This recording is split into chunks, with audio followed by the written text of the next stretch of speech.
So today we're going to be talking about the recent AIN product support survey. This is really important when you're buying a private jet, is to find out the reliability. Because at the end of the day, as I always say, you're not buying a jet, you're buying time. And that's the way you need to look at it when you're approaching a purchase. In particular, when you're looking at a pre-owned aircraft, where there's a lot more variables that need to be considered compared to a new aeroplane. So if you haven't been here on BizJet TV before, welcome to the channel. Subscribe to BizJet TV. Lots of content here about private aviation and lots more about business and that. You're going to see interviews that I've done with economists and entrepreneurs and that about their uses of private jets and lots more on here. So let's get into today's video and let's talk about this recent product survey. So as you can see here, just put up on the screen, we can see that this year Embraer has come up over on the top there, beating everybody else. Embraer are quite new to the space of private jets. They haven't been in this market very long. Last 20 years they started making private jets, more or less, give or take a few years. And they've certainly produced some very interesting aircraft, from the Phenom 100 to the 300 to the Praetor series, and also in the airliner space. They've been doing well with the first real jet airliner, which is the Embraer 145. They did very well with that, and now with their E-jets, with the 175 and the E190 and 195, they're doing very well. So interesting to see this company from Brazil come and rise to the top here, beating companies like Textron and Gulfstream and Bombardier and that have been around for, and Dassault that have been around for a long time. So that's very good for the people over there at Embraer. But let's just look into some of the other numbers on here, which is interesting. Now, of course, when you are, and I'll post a link below so you can go to this link and download the full report and read it yourself, make up your own mind. But when you're buying an aircraft, you have to think of a number of factors. And one of them is you have to realize that no matter what aeroplane you buy, okay, and how well you fly it and maintain it, it will eventually break down. It will have a snag. It's just mechanical problems do happen. Now, some airplanes break down more than others.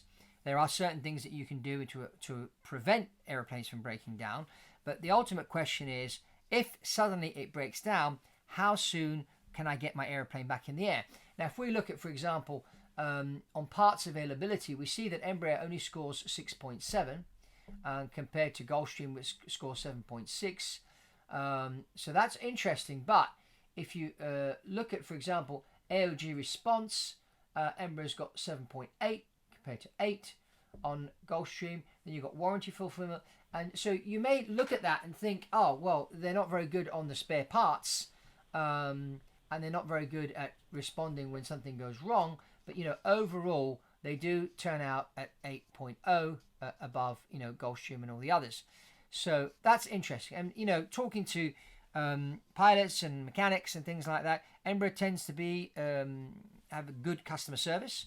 So they do tend to spring into action very quickly. Gulfstream have done a lot of improvements over the years as well, in particular with technology and monitoring their aircraft.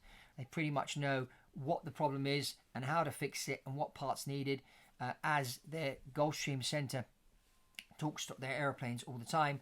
So these computers talk to each other, and so the Gulfstream service center down on the ground over in Savannah, Georgia, will know exactly what the problem is with your airplane. They know what needs to be fixed. They know where it's going, and so by the time you land, hopefully the spare part and the mechanic will be there to repair it. So technology is making things easier, and the other manufacturers are building this kind of thing into the system as well. Of course, when you're buying an older aircraft, you don't get this technology.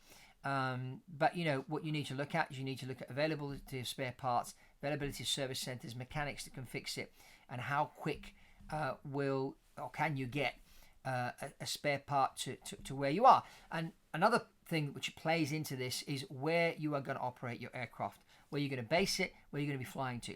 So you need to be looking at that as well, which is why when people say to me, what's the best jet to do this or to do that, we really need to get specific. And I can only give general information out here on BizJet TV. That's why I encourage you, reach out to me. Let's get you scheduled for a Zoom call, and let's talk more about your business, where you need to go. Let's look at your range and find out what type of aircraft is right for you, and then we'll look at the 2 or 3 manufacturers that make aircraft in that region. I mean, for example, Embraer don't make a long-range aeroplane. So if you're looking at buying a long-range aeroplane, we need to look at, a Gulfstream, G550. Also, Textron don't make long-range airplanes. So you're really down to either, a Global Express built by Bombardier, a Falcon, 7X or 900 or 8X built by Dassault, or you're looking at a Gulfstream. So it's one of those three. Now, which would be the best for you? Again, it will depend on where you're going from, to airports you're going into, number of passengers you're carrying, what your kind of style of travel is like, what your budget is. There's a number of factors. I mean, yeah, operating costs are pretty much the same, but we want to look at reliability. And reliability can change from region to region. I mean, there are some manufacturers that are very good, for example, responding to an airplane that's broken down in Africa, and there are others that are better in the Far East or, United States. I mean, United States, you can pretty much get any manufacturer to fix your airplane pretty quickly. But what you need to look at is if you're going to, parts of Africa, 8-9 times a year, you want to make sure that if your airplane does go tech there, that you can get parts to it and get it fixed quick. Another thing which some people do when they're flying into areas which aren't very well serviced, they take an engineer or a mechanic with them with a special go kit with some spare parts that they know, usually these 5 items fail the most on this type of airplane, so they take those bits with them and put them in the hold. And so if suddenly the airplane does break down in Congo or whatever, your engineer's with you and he can fix it and get the airplane back in the air in no time. So, these are all things that need to be considered. So this product support survey is very interesting.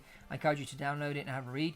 But I also encourage you to reach out and do a call with me, and let me learn more about your business and see what I can do to help and suggest the right airplane for you. And that's all from me on this episode of BizJet TV. Check this video out all about, is it time for you to charter a private jet? And remember to subscribe to BizJet TV. And that's all from Fabrizio Party on BizJet TV, and I'll see you in the next one.